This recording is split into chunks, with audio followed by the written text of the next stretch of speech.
Welcome to public TV news బులెటిన్ల ముందుగా headlines.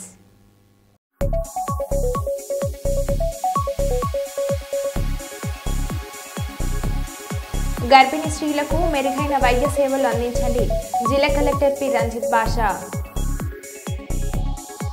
బెంగళూరులోని ఎలక్ట్రికల్ వెహికల్ షోరూంలో భారీ అగ్ని ప్రమాదం.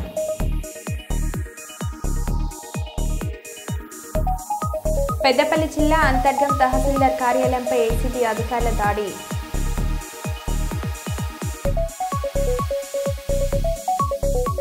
కడప స్టీల్ ఫ్యాక్టరీకి కొబ్బరికాయ కొట్టి నిరసన తెలిపిన వైఎస్ షర్మిలారెడ్డి.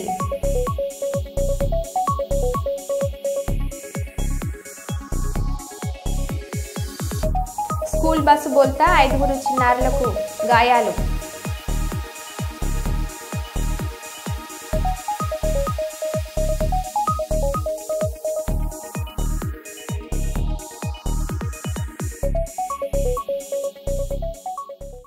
ఇక వివరాల్లోకి వెళ్తే పెద్దపల్లి జిల్లా అంతర్గం మండలం తహసీల్దార్ కార్యాలయంలో ఏసీబీ అధికారులు దాడి చేసి ఎంఆర్ఓతో పాటు ఆర్ఐని రెడ్ హ్యాండెడ్గా పట్టుకున్నట్లు బాధితుడు మహేష్ పేర్కొన్నారు. లింగపూర్ గ్రామానికి చెందిన ఆలకుంట మహేష్ ఇసుక అక్రమ రవాణా చేస్తున్నాడని ఎస్ఐ వెంకటస్వామి ట్రాక్టర్ సీజ్ చేసి తహసీల్దార్ రమేష్కు బైండ్ ఓవర్ చేసినట్లు బాధితులు చెప్పారు. సీజ్ చేసిన ట్రాక్టర్ను విడిపించాలంటూ తహసీల్దార్ రమేష్ను కోరగా ₹1,00,000 లంచం డిమాండ్ చేశారని అన్నారు. ఆర్ఐ సూచనల మేరకు ₹50,000 అంగీకారం కుదిరినట్లు బాధితుడు తెలిపారు. తహసీల్దార్ వేధింపులు భరించలేక బాధితుడు ఏసీబీని ఆశ్రయించడం జరిగిందని అన్నారు. ఏసీబీ అధికారుల పర్యవేక్షణలో ₹25,000 డీడీతో పాటు ₹12,000 నగదును తహసీల్దార్ రమేష్ చెప్పినట్లుగా రెవెన్యూ ఇన్స్పెక్టర్ శ్రీధర్కు ఇస్తుండగా ఏసీబీ అధికారులు రెడ్ హ్యాండెడ్గా పట్టుకున్నట్లు బాధితుడు మహేష్ చెప్పారు.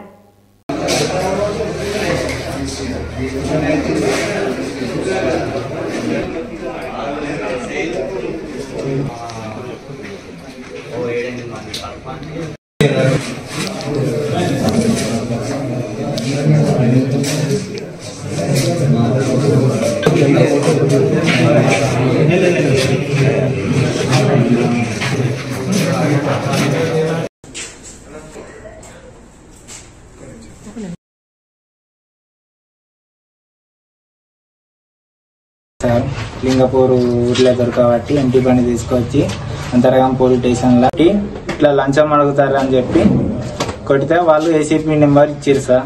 వాళ్ళు ఏసీపీ నెంబర్ ఇస్తే ఏసీపీ నెంబర్తో మాట్లాడినా సార్. ఇది సార్ ఏదైనా ప్రూఫ్ ఉన్నదా, అది ఉన్నది ఇది ఉన్నది అంటే ఎలాంటి ప్రూఫ్ లేదు సార్.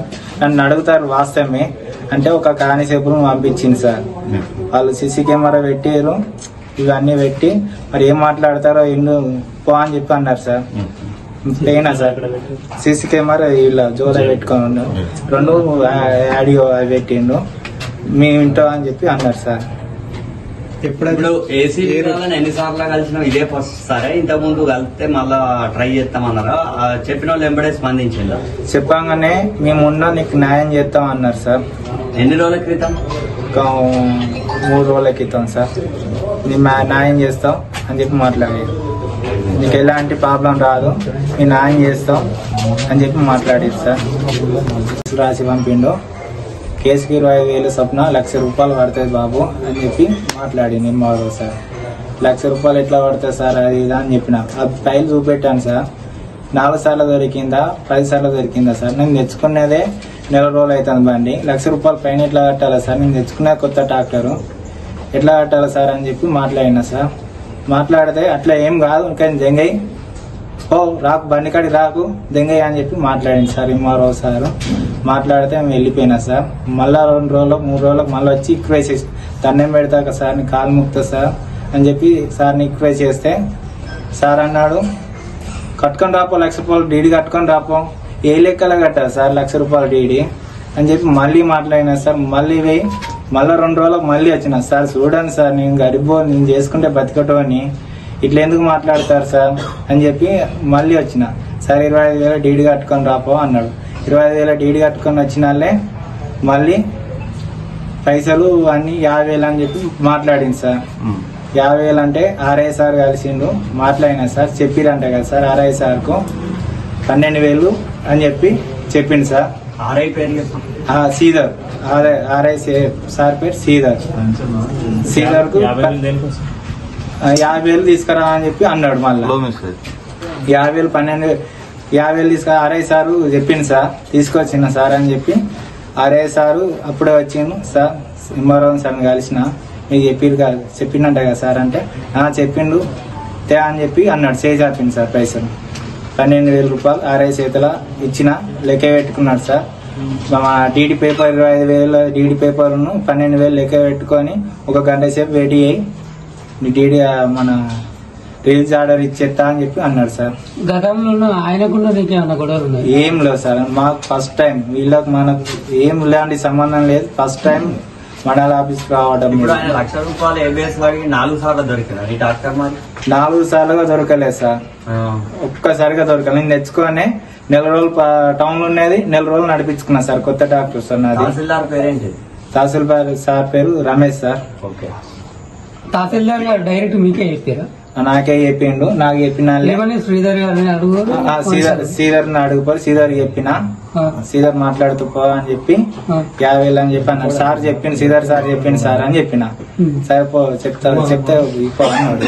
ఏసీబీకి ఎట్లా అప్రోచ్ అయ్యింది? ఏసీకి నాకు బాగా మెంటల్ గా టార్చర్ పెట్టింది సార్. టార్చర్ పెడితే బాగా అంటే బాగా ఆరే ఈరే అన్నాడు. వెళ్ళిపో, ఎందుకు వచ్చినావు అన్నాడు. పైసలు తీసుకురా అని చెప్పి అన్నాడు సార్. ఎంఆర్ఓ అన్నాడు సార్. లోపలికి పోతే ఇప్పటికి 10 సార్లు లోపలికి పోయినా సార్. రోజుకు ఒకసారి పోయినా. 2 రోజులకు గ్యాప్ ఇచ్చి కోపంగా ఉన్నాడు, దగ్గినాలో పోదా అని చెప్పి గ్యాప్ ఇచ్చుకుంటే పోయినా సార్. ఇక ఇష్టం ఉన్నట్టు మాట్లాడు. ఇట్లా ఈ ఆర్ఐ సార్ ఇక మాట్లాడిండు. 12,000 తీసుకురాపో, దారంగా చేరాను 12,000 కట్టిండు. అదే ప్రకారం దారంగా చేరం కట్టినట్టు 12,000 చెప్పా అని చెప్పి ఆర్ఐ సార్ అన్నాడు సార్.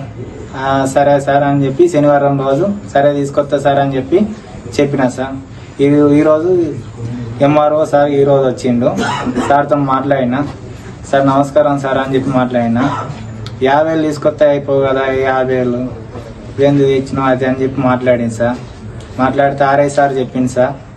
ఆర్ఐ సార్ కలిసిండు, చెప్పిండు తీసుకొచ్చిన సార్ అని చెప్పి మాట్లాడినా. ఆర్ఐ సార్ వచ్చుడుతంటే నమస్కారం సార్ అని చెప్పి 12,000 తీసుకొచ్చిన సార్ అని చెప్పి చేతిలో పెట్టినా సార్. మరి ఇప్పుడు ఏసీబీ వాళ్ళు ఓన్లీ ఆర్ఐనే పట్టింది కానీ మరి ఎంఆర్ఓని పట్టిందా? ఎంఆర్ఓగా పట్టిరు సార్. ఎంఆర్ఓ చెప్పింది కదా సార్.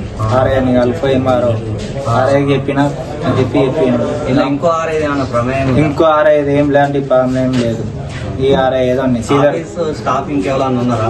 ఆఫీస్ స్టాఫ్ ఎవ్వరు లేరు సార్. ఈ ఆర్ఐ ఎంఆర్ఓ సార్ ఇద్దరు కమిట్మెంట్ అయ్యి పైసలు తీసుకోవడం జరిగింది సార్.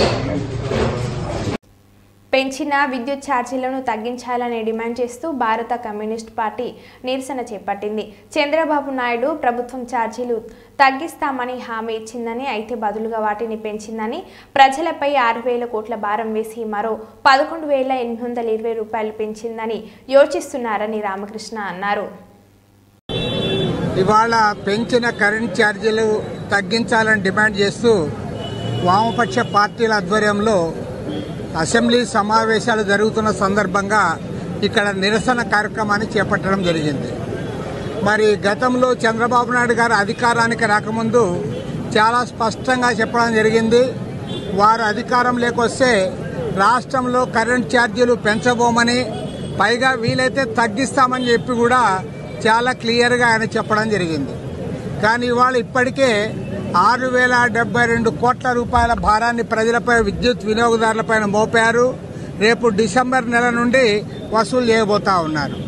అదేవిధంగా మరో 11,820 కోట్ల రూపాయలు ఛార్జీలు పెంచడానికి ఇవాళ అభ్యంతరాలు తెలియజేయమని చెప్పి ఎలక్ట్రిసిటీ రెగ్యులేటరీ కమిషన్ వారు కోరారు. వామపక్ష పార్టీల తరఫున, అదేవిధంగా రాష్ట్రంలో ఉన్న ప్రజా సంఘాలు, వర్తక వాణిజ్య సంఘాలు అందరం కూడా ఇప్పటికే అభ్యంతరాలు కూడా తెలియజేయడం జరిగింది. పైగా నిన్న మంత్రి గారు అసెంబ్లీలో చెప్తా ఉన్నారు, స్మార్ట్ మీటర్లు మేము పంప్ సెట్లకు పెట్టాము అని.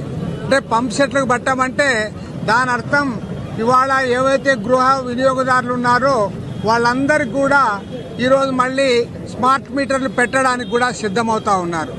ప్రతిపక్షంలో ఉన్నప్పుడు ఒక మాట, అధికారానికి వచ్చిన తర్వాత మళ్ళీ మాట మార్చి ఇవాళ అదానికి లొంగిపోతా ఉన్నారు. మిమ్మల్ని అనాల్సింది ఏం లేదు. మీ నాయకుడు అక్కడ నరేంద్ర మోడీ గారే అదానితో కుమ్మక్కై లాలూచిబడి సరెండర్ అయి టోటల్గా దేశాన్ని దోచిపెడతా ఉంటే ఇవాళ రాష్ట్రంలో గతంలో జగన్మోహన్ రెడ్డి ప్రభుత్వం ఉన్నా ఇవాళ చంద్రబాబు నాయుడు ప్రభుత్వం ఉన్నా ఇద్దరు కూడా సిగ్గు లేకుండా వారికి లాలూచిపడతా ఉన్నారు, లొంగిపోతా ఉన్నారు. కాబట్టి వేల కోట్ల రూపాయల భారాన్ని ప్రజలపైన మోపడానికి ఇవాళ స్మార్ట్ మీటర్లు పెట్టబోతా ఉన్నారు. కాబట్టి స్పష్టంగా చెప్తా ఉన్నాం.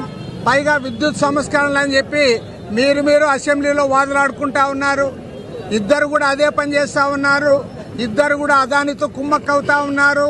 దాని పర్యవసానంగా ఇవాళ స్మార్ట్ మీటర్లు పెట్టి వేల కోట్ల రూపాయల భారాన్ని విద్యుత్ వినియోగదారులపైన మోపారు. పైగా ఇవాళ తెలుగుదేశం పార్టీ చెప్తున్నదేమంటే ఇదంతా జగన్మోహన్ రెడ్డి గారి పాపము, 2022-23 ఆ సందర్భంలో వచ్చాయి కాబట్టి వాళ్ళ మీరు శాపమే ఇది అంటున్నారు. నేను అడుగుతా ఉన్నా, ఎవరికి శాపమైంది? ప్రజలకు శాపమైంది. నిజమే, ఇవాళ మీరు చెప్పింది ఏంటి? మీరు ఎన్నికల ముందు అన్ని తెలిసి ఉండి కూడా మేము అధికారం లేకొస్తే ఛార్జీలు పెంచమన్నారు. కాబట్టి ఛార్జీల పెంపుదలను ఉపసంహరించుకోవాలి. మన ఆంధ్ర రాష్ట్ర చరిత్రలో ఏనాడు లేనట్లుగా ఒకేసారి 18,000 కోట్ల రూపాయల భారాన్ని విద్యుత్ వినియోగదారులపైన మోపబోతా ఉన్నారు. కాబట్టి వాళ్ళ రాష్ట్ర వ్యాప్తంగా విద్యుత్ వినియోగదారులందరూ కూడా ఆందోళన చెందుతా ఉన్నారు. ఇవాళ ఇక్కడ నిరసన కార్యక్రమం అయిన తర్వాత రేపటి నుండి రాష్ట్ర వ్యాప్తంగా 20వ తేదీ నుండి 30వ తేదీ వరకు 26 జిల్లాల్లో కూడా సభలు, సమావేశాలు, సదస్సుల ద్వారా ప్రజల్ని చైతన్యవంతులు చేస్తాం. డిసెంబర్ నెలలో పోరాటాన్ని రాష్ట్ర వ్యాప్తంగా మరింత ఉధృతం చేస్తాం. పెంచిన కరెంటు ఛార్జీలు తగ్గించేంత వరకు కూడా మా పోరాటాన్ని కొనసాగిస్తామని ప్రభుత్వాన్ని హెచ్చరిస్తా ఉన్నాం. అధికార బలంతో తమకు చెందిన ఇంటి స్థలాన్ని టీడీపీ నాయకులు దౌర్జన్యంగా ఆక్రమించుకున్నారని కుప్పం మండలం పెద్ద బంగారు నత్తం గ్రామానికి చెందిన అమావాస్య మునిరాజు అను సోదరులు ఆవేదన వ్యక్తం చేస్తున్నారు. దళిత వర్గానికి చెందిన అమావాస్య మునిరాజులు పెద్ద బంగారు నత్తంలో కాపురం ఉన్నామని, వారికి సొంత ఇల్లు లేని కారణంగా 1997వ సంవత్సరంలో ప్రభుత్వం కొంత స్థలాన్ని కేటాయించిందని అన్నారు. ఈ స్థలంలో పూరి గుడిసె నిర్మించుకొని ఇంతకాలం జీవనం సాగించామని అన్నారు. అనంతరం పిల్లలు పెరిగి పెద్దవారు కావడం, జీవనోపాధి స్థానికంగా అవకాశాలు లేకపోవడంతో కూలి పనుల నిమిత్తం బెంగళూరు నగరానికి వలసపోయామని తెలిపారు. బెంగళూరులో కూలి పనులు చేసుకుంటూ జీవనం సాగిస్తూ వీలు పడ్డప్పుడల్లా గ్రామానికి వచ్చి వెళ్లే వారమని, ఈ క్రమంలో తమ ఆధీనంలో ఉన్న పూరి గుడిసెను అదే గ్రామానికి చెందిన తెలుగుదేశం పార్టీ నాయకులు గుడిసెను కూల్చివేసి ఆ స్థలాన్ని ఆక్రమించుకున్నారని, వారు నిర్మాణం ప్రారంభించారని ప్రశ్నించిన తమపై దాడులకు దిగుతూ మీకు చాతనైంది చేసుకున్నట్టు బెదిరింపులు ధోరణిలో ప్రవర్తిస్తున్నారని వారు తెలిపారు. నిండా దౌర్జన్యం చేస్తున్నారు. వాళ్ళ గురించి మాకు ఏమీ అందుబాటు లేదు. మీరంతా కలిసి మాకు ఒక తీర్మానం చేసి ఇవ్వాలని కోరుతున్నాము స్వామి. 97లో ఇచ్చింది స్వామి. ఇంటి పట్టా ఇచ్చి 97లో స్వామి. ఇప్పుడు ప్రెసిడెంట్, మా ఊరు ప్రెసిడెంట్ను గ్రామ ఇది సచివాలయంలో బూత్ కన్వెన్షన్ మెంబర్స్ను వాళ్ళు చేరుకొని మమ్మల్ని మోసం చేసి పార్టీ తరఫునగా వాళ్ళకి అప్పగిస్తున్నారు. వాళ్ళకి కావాల్సినంత జాగా ఉండదు, దాన్ని వదిలేసి మా జాగానే స్వీకరిస్తూ ఉంటారు స్వామి. దాన్ని ప్రయత్నం చేసి మాకు ఇప్పియాలని కోరుతున్నాము స్వామి. అదే మేము కడుపాత్రానికి బెంగళూరు పడిచున్నాము. బెంగళూరు పడిచి వస్తా పోతా ఉంటే మా పొలంలో మేము పూరీలు కట్టుకొని మేము కాపురం చేస్తూ ఉంటే కడుపాత్రానికి పోడ్చి వస్తూ ఉంటే మా గ్రామస్తులంతా చేరుకొని, మా సర్పంచ్, మా పెద్దోళ్ళంతా చేరుకొని మమ్మల్ని మరి చేసి ఆయమ్మకు ఆ జాగాను ఇప్పించిచ్చినారు. దానిపై తడగట్టు కట్టిన దానికి విఆర్ఓ, ఎంఆర్ఓ అంతా చేరి మీకు ఆల్రెడీగా మీకు ఇల్లు ఉంది, మీకు ఇచ్చేది పో అని చెప్పినారు స్వామి. దాని గురించి మీరు స్వీకరించి మాకు ఆ జాగాను మాకు ఇప్పించాలా కోరుతున్నాం. ఊరి గుడిసెలనే ఉన్నాం. ఊరి గుడిసెలు అనేదే ఉండింది, కాపురం ఉండింది. ఆ గుడిసె అంతా కొంచెం పాడైన తర్వాత గోడలంతా ఉండింది, అదంతా సదరం చేసేసి అది కడగాలు వేసుకునింది ఆ అమ్మ. మేము పెద్ద బంగానాథ గ్రామంలో వాస్తవం ఉండండి. పూరి గుడిసెలు గవర్నమెంట్ ఇచ్చిన స్థలం అది 97 కదా స్వామి. దాంట్లో పూరి గుడిసె కట్టుకొని ఉన్నాము. మేము ఎస్సీ వాళ్ళ కులంలో ఉండి మమ్మల్ని దౌర్జన్యంగా చేసి మా గుడిసెనే పూరీలనే ఇదే అయ్యి దాన్ని సదరం చేసి ఇల్లు కట్టుకున్నారు, కడగలు వేసుకున్నారు. దాన్ని తడిచకపోతే మమ్మల్ని దౌర్జన్యంగా కొట్టి నాశనం చేసి వాళ్ళు ప్రెసిడెంట్ను వాళ్ళు ఊరు గ్రామ వాలంటీర్ను వాళ్ళు ఇది మారి చేసినారు. సరిపోయింది. కాబట్టి ప్రభుత్వం చంద్రబాబు నాయుడు తరఫునగా తెలుగుదేశం తరఫునగా మాకు న్యాయం చేర్పాలని మేము కోరుకొని మిమ్మల్ని చేయించమని మాకు అప్పగించాలని కోరుతున్నాం.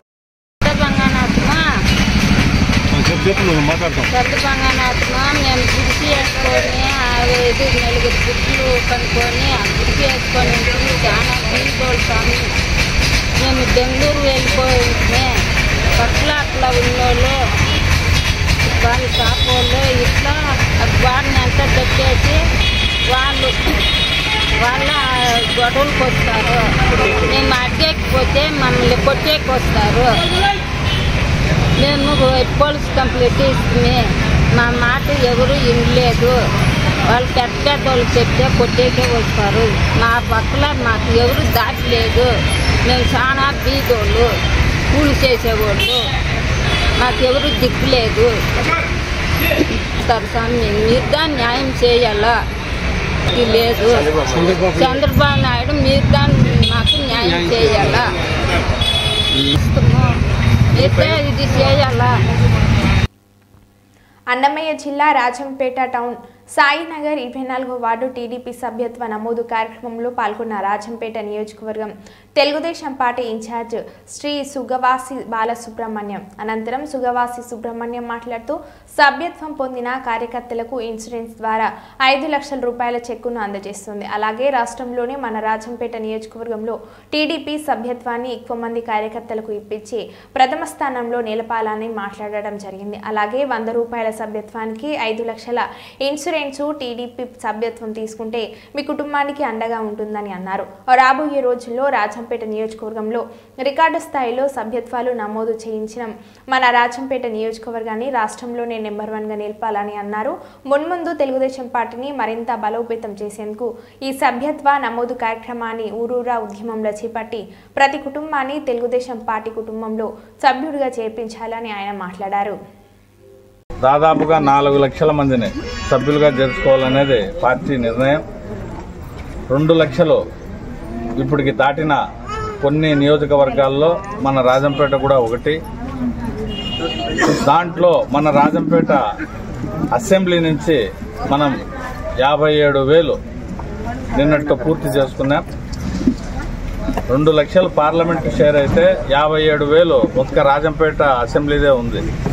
అంత బాగా చేస్తా ఉన్నటువంటి నాయకులకు కార్యకర్తలకు అందరికీ నేను పేరు పేరున హృదయపూర్వక ధన్యవాదాలు తెలియజేసుకుంటూ 1,00,000 సభ్యత్వాలు అనుకొని మనం మొదలు పెట్టినాం. ఆ రోజు మనం చివరి స్థానంలో ఉన్నాం. చివరి స్థానంలో ఉన్నప్పుడు 1,00,000 సభ్యత్వాలు అనుకున్నప్పుడు ఇది నిజంగా చేయగలమా లేదా అనేది ఒక అనుమానము ఆలోచన వచ్చినప్పుడు లేదు మనం చేయగలమని అందరం కలిసికట్టుగా అనుకొని ఈరోజు రాష్ట్రంలో 3వ స్థానానికి చేరుకున్నాం 57,000తో. ఇంకా మనం 43,000 చేసుకుంటే మనం అనుకున్న సభ్యత్వం రీచ్ అవుతాం. ఒక్క నెల కాలంలో, ఒక్క నెల కంటే తక్కువ 25 రోజుల్లో మనం 53,000 చేసినాం, 57,000 చేసినాం. ఇంకా మనకు 2 నెలలు టైం ఉంది. ఖచ్చితంగా మిగిలిన 43,000 చేసుకొని రాష్ట్రంలో 1,00,000 సభ్యత్వాల లో రాజంపేట చేరాలని 1,00,000 రూపాయలు కట్టి సభ్యత్వం తీసుకోవడం కంటే 1,00,000 మందిని చేర్చి ఒక నియోజకవర్గంలో పార్టీని బలోపేతం చేస్తే తెలుగుదేశం పార్టీకి అంతకంటే మించి మనం చేయగలిగే మేలు ఏమీ లేదు. తెలుగుదేశం పార్టీ బాగా బలపడుతుంది. నన్ను నమ్మి తెలుగుదేశం పార్టీ టికెట్ నాకు ఇచ్చినందుకు గాను పార్టీకి నేను ఇది చేయాలనుకున్నాను. 1,00,000 మందిని చేర్పించి పార్టీని ఎప్పటికీ ఇక్కడ బలంగానే పార్టీ నా మీద ఏదైతే నమ్మకం పెట్టిందో ఆ నమ్మకానికి 2 మేలు నేను పార్టీకి చేయాలనుకున్నాను.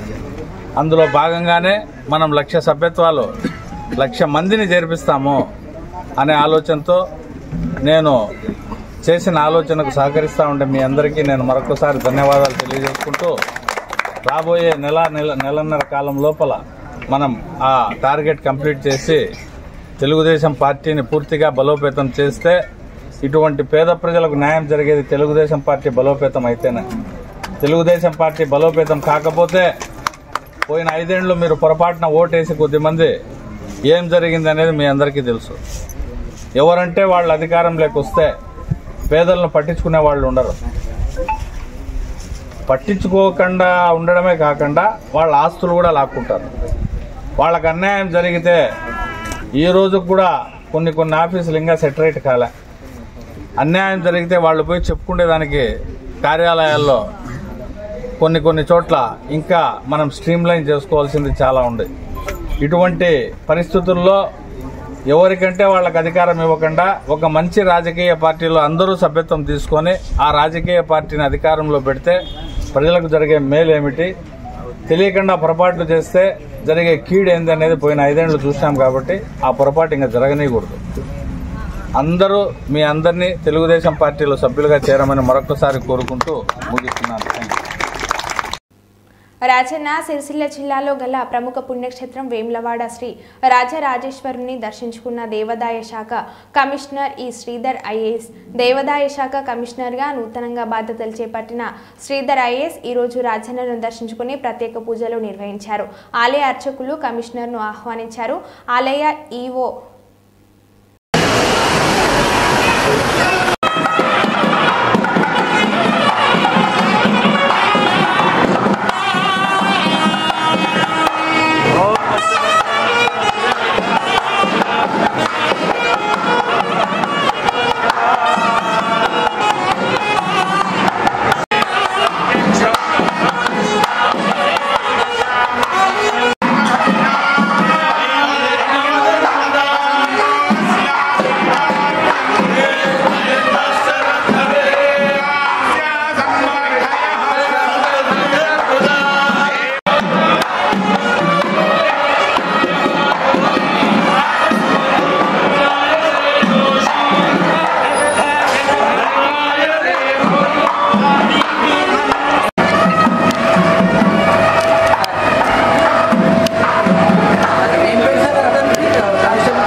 పునర్దర్శన ప్రాప్తి.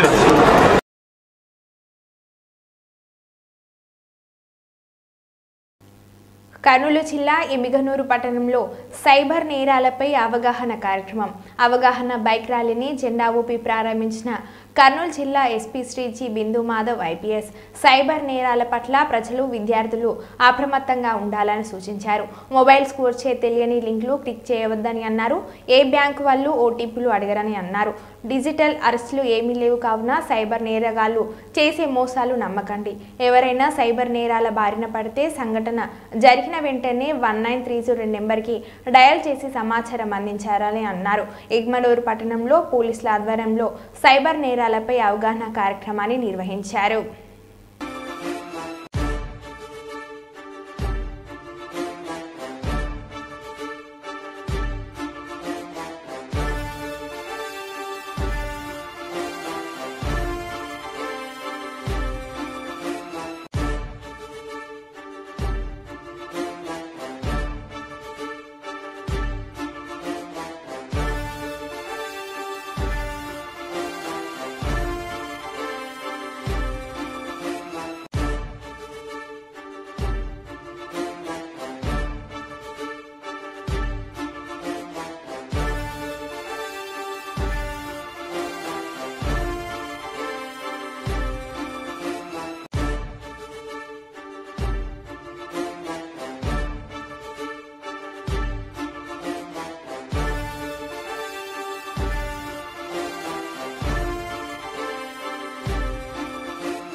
మరో బులెటిన్లో మళ్ళీ కలుద్దాం. Stay tune.